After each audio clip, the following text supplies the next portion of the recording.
Hello नमस्कार मंडळी, मी निशा स्वागत करते तुम्हा सगळ्यांचे आपल्या मराठी जीवन ह्या चॅनलवर। सर्वप्रथम माझ्या सगळ्या गोडताईंना श्री स्वामी समर्थ। तर मी देवपूजा कशी करते आज मी तुम्हाला ते शेअर करणार आहे। रोजची पण देवपूजा आणि थोडी डीप क्लीनिंग सुद्धा, कारण कसं आपण गावाला वगैरे गेलो 8 एक दिवस तर देवघराची सुद्धा हालत आपली खूप अशी खराब होऊन जाते। म्हणून मग मी डीप क्लीनिंग कशी करते आणि रोजची पण देवपूजा कशी करते आज मी तुम्हाला ते शेअर करणार आहे। तर व्हिडिओ शेवटपर्यंत नक्की बघा। व्हिडिओ आवडल्यास व्हिडिओला नक्की लाईक करा। चॅनलवर नवीन असाल तर प्लीज सबस्क्राइब करायला विसरू नका। तर चला बघूया। तर काय झालं, आता 8-10 दिवस म्हणजे बहिणीचं लग्न होतं म्हणून काय घरी नव्हते, मी तिकडे गेलेले होते मम्मी त्यांच्याकडे, म्हणून मग देवपूजा वगैरे काही झालेलीच नव्हती घरी। तर त्या तिकडनं आले, त्यानंतर मग देवघराकडे बघितलं तर खूप अशी घाण वगैरे, देवघरावर धूळ वगैरे बसून गेलेली होती आणि उन्हाळ्याचे दिवस आहेत म्हणून खूप अशी धूळ येते। घरात सुद्धा वारं असतं उन्हाळ्यात म्हणून खूप अशी धूळ बसत असते देवघरावर। तर मी सगळ्यात आधी जे आहे देवघर क्लीन करायला घेतलं। आधी जे आहे सगळे देव एका मस्त त्या भांड्यात काढून घेतले, एकत्र मस्त स्वच्छ पाण्यात टाकून दिले, व्यवस्थित असे भिजून राहतील आणि देवघर असं सगळं स्वच्छ करायला घेतलं। कारण सगळं कडा वगैरे सगळं अशा धूळ भरलेली होती। बघू शकता तुम्ही, मी ते पाट ठेवलेलं होतं देवघराच्या खाली, ते सुद्धा खूप असं घाण झालेलं आहे, त्याच्या खाली सुद्धा खूप अशी धूळ झालेली आहे। तर तीच मी सगळं साफ करून घेत आहे। देवघर आधी सगळं खाली करून घेतलेलं मी आणि त्यानंतर जी धूळ वगैरे असते ती सगळी साफ करून घेत आहे। तर हे पाट मी ठेवलेलं आहे देवघराच्या खाली, छान दिसतं, देवघर असं उठून दिसतं आणि खाली टेबलला लागून सुद्धा राहत नाही। म्हणून हे मी किती 50 रुपये का सॉरी 100-1 रुपयाला हे चौरंग जे आहे ते गणपतीमध्ये आणलेलं होतं आणि गणपती झाल्यानंतर म्हटलं त्याचा उपयोग काय करावा, तर मी असं देवघराखाली ठेवलं, मला छान वाटलं म्हणून मी तिथंच ठेवून दिलं ते। तर छान वाटतं ते चौरंग सुद्धा, असं मध्ये त्याचे कोपरे वगैरे असतात ते सुद्धा खूप घाण झालेले असतात, असं जाळं वगैरे लागून गेलेलं असतं, म्हणून ते सुद्धा साफ करून घेत असते। त्यानंतर मग सगळं आधी धूळ वगैरे जे आहे त्या कोपऱ्यातली वगैरे सगळी मी काढून घेतली आणि त्यानंतर एक ओला कपडा गेला आणि ओल्या कपड्याने जे आहे देवघर सगळं पुसून घेतलं। देवघर काही एवढं मोठं नाहीये आणि जागा सुद्धा तेवढीच अवेलेबल आहे, म्हणून देवघर सुद्धा म्हणजे घ्यायचं तर आहे पण मग जागेचा प्रॉब्लेम होतोय घरात, म्हणून मग बघू नंतरनं टीव्ही युनिट वगैरे केल्यानंतरनं तिथं काय करायचं, देवघर बनवायचं का काय ते करायचं आहे आम्हाला, म्हणून मग टीव्ही युनिट वगैरे करताना बघू असं आमचं ठरलेलं आहे। म्हणून जेवढे दिवस हे देवघर वापरता येईल तेवढे हे देवघर असं पण खूप जुनं झालेलं आहे आणि आत्ता लहान सुद्धा पडतंय मला, पण छान आहे, मला आवडतं, तेवढी जागेत मस्त सेट पण होऊन जातं।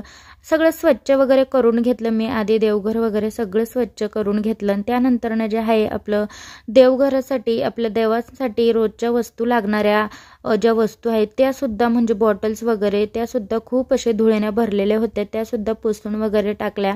आपलं गुलाबजल वगैरे, गोमूत्र वगैरे जे बॉटल्स आपण सामान आणलेलं असतं रोजच्या देवपूजेसाठी लागणारं ते सुद्धा खराब झालेलं होतं, ते सुद्धा सगळं काढून घेतलं आणि व्यवस्थितपणे असं मांडून दिलं। आणि हे छोटं पाट मी हे घेतलेलं होतं, तर ते मी त्याच्यासाठी आपले ग्रंथ जे असतात अध्याय, ते रोजचे माझे नित्यसेवेचे अध्याय वगैरे, नित्यसेवाचं जे पुस्तक आहे ते ठेवण्यासाठी मी ठेवते, त्याच्यावरच आपले जप माळ ठेवते, म्हणजे कसं देवघरात गर्दी नको। ड्रॉवर वगैरे सुद्धा खूप लहान आहे, बघू शकता तुम्ही, त्याच्यात कुंकू वगैरे जे आहे ते ठेवलेलं आहे, मी जास्त काही ठेवलेलं नाहीये।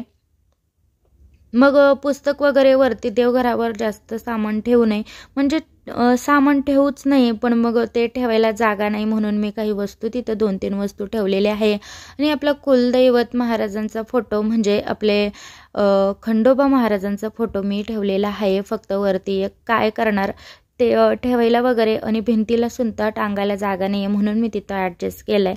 आणि त्यानंतर मग सगळ्यात आधी जे आहे देव वगैरे मस्त पाण्यात टाकले आणि आपला जो कपडा असतो देवाचा तो मी सेट करून घेत आहे। माझं बाळ सुद्धा बाजूला खेळत होतं मस्तपैकी, रोज तो मी देवपूजा करताना तिथं खेळत असतो, तो सुद्धा बघतो की रोज रोज मम्मी काय करते, त्याला सुद्धा सवय लागल आणि रोज मी जे काही करते तो मस्त बघत असतो आणि देवाचे आपलं स्वामी समर्थ जप लावलेलं असतो ते सुद्धा तो असतो शांत चित्तेने सुद्धा ऐकतो. हनुमान चालीसा वगैरे त्याला सुद्धा म्हणजे सवय लागेल की देवपूजा वगैरे हे आध्यात्मिक करण्याचं.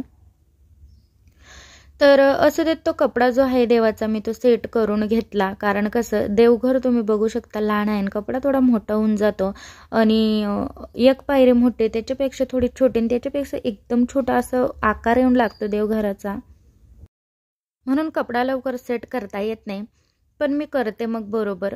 त्यानंतर सगळ्यात आधी जे आहे स्वामी महाराजांचं मी अभिषेक वगैरे घालून घेतला आणि त्यानंतर जे आहे हिना अत्तर मी लावलेलं, कारण हिना अत्तर स्वामी महाराजांना खूप आवडतं म्हणून रोज मी अंघोळ वगैरे म्हणजे अभिषेक वगैरे घातला तर हिना अत्तर वगैरे लावून देते असते. आणि त्याच्यानंतर मग मी असं मस्त बसणं घेतले त्यांच्यासाठी. तर तिथं त्यांची रोजची जागा आहे, तिथं मी त्यांना विराजमान करते आणि त्यानंतर मग टिक्का वगैरे लावून देते आणि अत्तर वगैरे जी बॉटल आहे ती बाजूला मस्त व्यवस्थित ठेवून देते, कारण कसं मग मध्ये मध्ये पसारा नको. आणि त्यानंतर मग सगळे देव घेते स्वच्छ करायला. तर काही जण म्हणतात की एकत्र देव धुवू नये म्हणे, की म्हणजे एकत्रच सगळे आंघोळ करतात असं होतं, पण असं काही नाही. ब्राह्मणाला विचारलं तर ब्राह्मण सांगतात जे आपलं हे असतं ना, जे आता मी देव धुतले त्याला काय म्हणतात आता मला माझ्या तोंडात येत नाही, ते गंगा समान आहे, त्याच्यात आपण सगळे देव धुतले तरी काही नाही. त्याच्यात देव धुतले म्हणजे असं समजायचं की आपण गंगेत देव धुतले म्हणून, तसं काही नसतं. एकत्र धुवायचे तरी धुतलं तरी काही प्रॉब्लेम नाही, म्हणून मग एकत्र धुवत असते मी. पण ज्याचं त्याचं म्हणजे विचार करण्याची एक क्षमता असते. कोणी कोणी वेगवेगळे देव धुवत असतात तर कोणी कोणी एकत्र, पण असू देत.